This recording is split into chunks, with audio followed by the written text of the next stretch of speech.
Katakan padaku, aku akan lupa. Ajarkan aku, dan mungkin aku akan ingat. Dan libatkan aku akan belajar.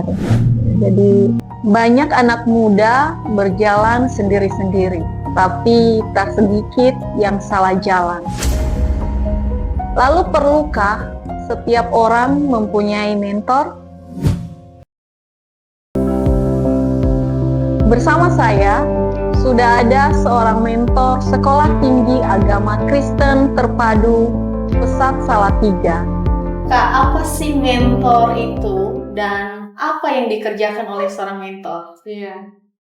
mentor itu sendiri sebenarnya itu adalah nama seorang sahabat Raja Odysseus gitu. Itu istilah kuno. Jadi seorang raja ini mempunyai sahabat namanya mentor. Anggaplah ini Pak Mentor gitu ya, biar lebih jelas Pak Mentor. Dan Raja Odysseus ini dia punya anak namanya Telemachus. Nah, setiap kali dia pergi, dia menitipkan anaknya untuk dibina, didampingi gitu ya, dinasehati oleh Pak Mentor ini, sahabatnya gitu. Nah, hingga akhirnya mentor atau kata mentor ini dipakai sebagai siapapun orang yang menolong orang lain, mendampingi orang lain bertumbuh. Ya, jadi namanya mentor gitu. Oh gitu. Iya. Jadi sejarahnya sebenarnya cukup unik ya. Iya, cukup unik. Itu sebenarnya berasal dari nama seorang. Iya. Itu menarik. Iya, iya. Kenapa setiap orang itu membutuhkan mentor dalam hidup? Iya, karena setiap orang, termasuk saya gitu, saya juga perlu mentor, dan saya percaya orang lain juga perlu mentor, karena tidak bisa berjalan sendiri.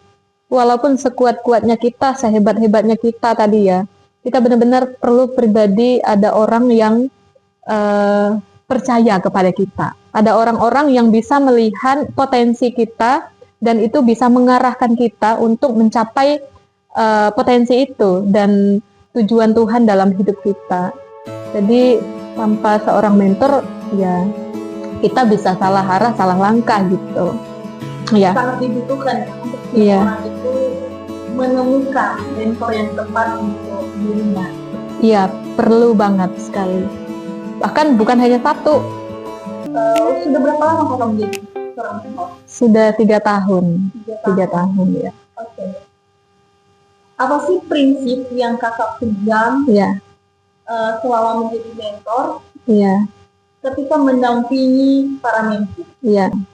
Bagi saya mentoring itu bukan tentang mengontrol gitu. Prinsip yang saya usahakan pegang bahwa saya tidak mengontrol mereka, tapi membimbing, mendampingi, mengarahkan gitu ya, dengan sabar. Dan yang pertama, hal yang selalu saya tekankan setiap kali ada mahasiswa yang masuk dan dipercayakan untuk jadi mentee saya adalah mereka mengenal satu pribadi, yaitu Tuhan Yesus gitu. Jadi mereka perlu bertumbuh dan mengenal pribadi itu, karena kalaupun mau saya ajarkan atau saya tolong di bagian lain, kalau mereka nggak kenal itu, mereka nggak akan bisa menjadi pribadi yang bertumbuh itu tadi gitu. Apa tantangan terbesar yang Kak Lucy hadapi di dalam mentoring para mentee? Iya, ya memang karena di situ di STAK itu kan banyak anak-anak, kita berbagai suku daerah dari setiap Indonesia ini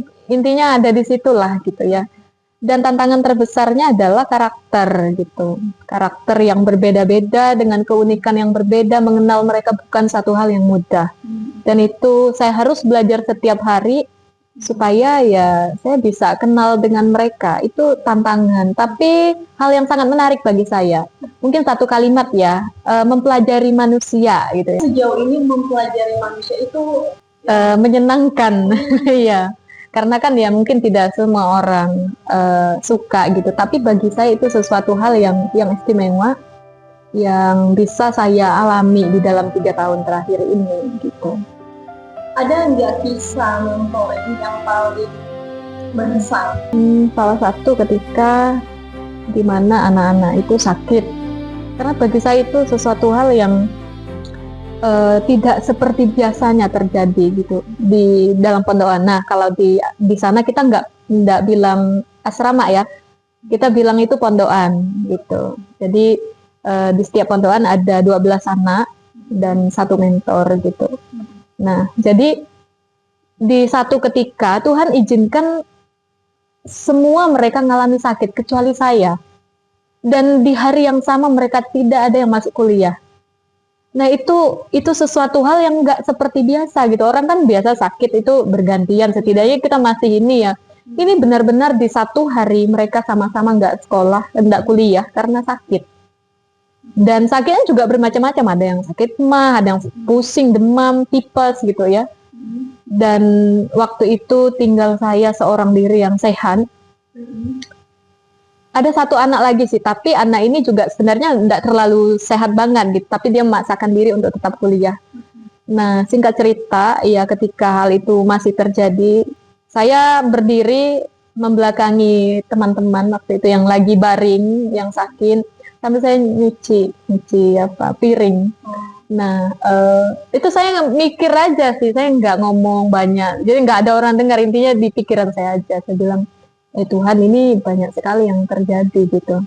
Apalagi kejutan ini ya, maksudnya jangan sampai ada satu hal yang tidak diinginkan terjadi nih dengan salah satu anak ini yang saya sebut di pikiran gitu, yang lagi kuliah, yang saat itu sedang kuliah.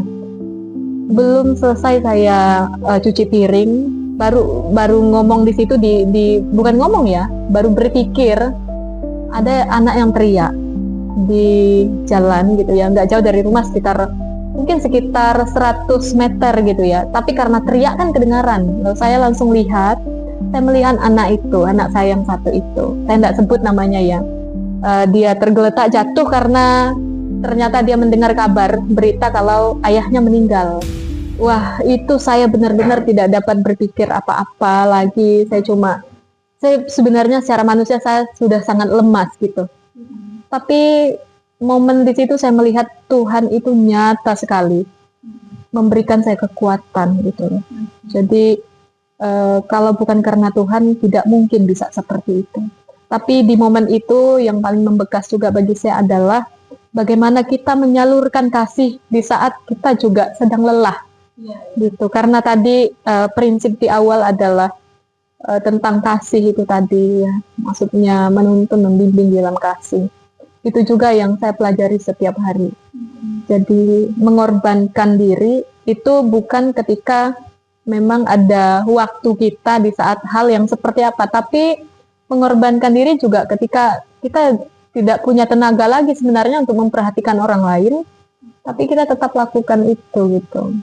Nah, di situ ternyata kekuatan yang bersumber dari Tuhan itu yang akan memampukan kita. Itu sih Kak, itu berkesan banget bagi saya. Itu sangat luar biasa. Iya. Dan adakah momen tertentu yang membuat Karuti berpikir bahwa semua pengorbanan perjuangan itu tidak akan sia-sia? Iya, bagi saya ketika saya melihat mereka pakai toga wisuda, gitu ya. Tapi tentunya dengan karakter mereka yang tidak seperti mereka datang, gitu. Itu ada sukacita terbesar sendiri, ada kebahagiaan sendiri melihat momen itu, melihat keberhasilan mereka yang berjuang selama kurang lebih 4 tahun gitu ya. Berjuang bukan hanya di bidang akademis untuk menjadi orang yang sukses mencapai cita-cita, tapi mau menjadi pribadi yang tadinya memiliki karakter yang seperti ini gitu ya, kebiasaan-kebiasaan tidak baik, itu pelan-pelan mereka bisa ubah. Melihat mereka bertumbuh, itu satu sukacita besar. Apa yang paling membahagiakan saat mentoring Kak? Iya sih, kayak nggak tahu ya, bahagia aja kalau lihat anak ini yang waktu datang dulunya itu suka ngomel-ngomel gitu ya, sedikit-sedikit itu marah gitu, mut-mutan gitu. Tapi ada satu hari di mana harusnya dia bisa marah gitu loh dengan keadaan yang terjadi pada umumnya. Tapi sekarang kok dia bisa ya gitu, bisa mengendalikan dirinya gitu, bisa mengubah sifatnya gitu, mau belajar untuk tunduk gitu, terus taat, yang harusnya dia kayak gitu udah dikurangi lah sedikit demi sedikit, walaupun jauh ya jangka waktunya gitu, nggak dalam satu hari, bukannya berbulan bahkan bertahun-tahun, tapi ada sedikit perubahan. Itu membuat saya itu senang gitu. Ternyata kayak gini ya gitu.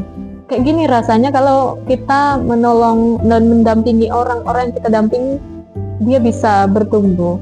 Tapi yang paling saya senangi juga adalah ketika dia bertumbuh dan dia tidak bergantung kepada kita, kepada saya misalnya gitu. Nah itu karena saya menerapkan prinsip itu tadi, gak boleh kamu bergantung kepada saya. Jadi kakak tahu bahwa seorang mentor itu dia bisa merubah masa depan seseorang. Iya, menurut saya mentor tidak bisa merubah ya, gitu. Karena kalau mau sebagaimanapun kita berusaha untuk mengubah orang, kalau orangnya tidak mau membuka hatinya atau memiliki kerendahan hati untuk belajar, percuma. Mau sehebat apapun mungkin yang mentor ini usaha untuk lakukan, kalau karena hanya mentor aja nggak bisa. Yang pertama memang harus dia awal tadi ketemu Tuhan sebagai Tuhan dan Juru Selamat. Nah itu nanti yang akan menolong dia mengubahkan hidupnya, sehingga peran mentor di hidupnya pun ya dengan kerendahan hatinya tadi dia mau belajar dengan arahan gitu ya, yang dengan pendampingan yang diberikan mentor gitu. Tapi kalau mentor yang mengubahkan ya saya tidak setuju gitu. Enggak, mentor bukan mengubahkan tetapi menjadi alat yang Tuhan pakai dalam jangka waktu tertentu untuk menolong pribadinya orang itu menjadi mungkin ya lebih baik dari sebelumnya gitu.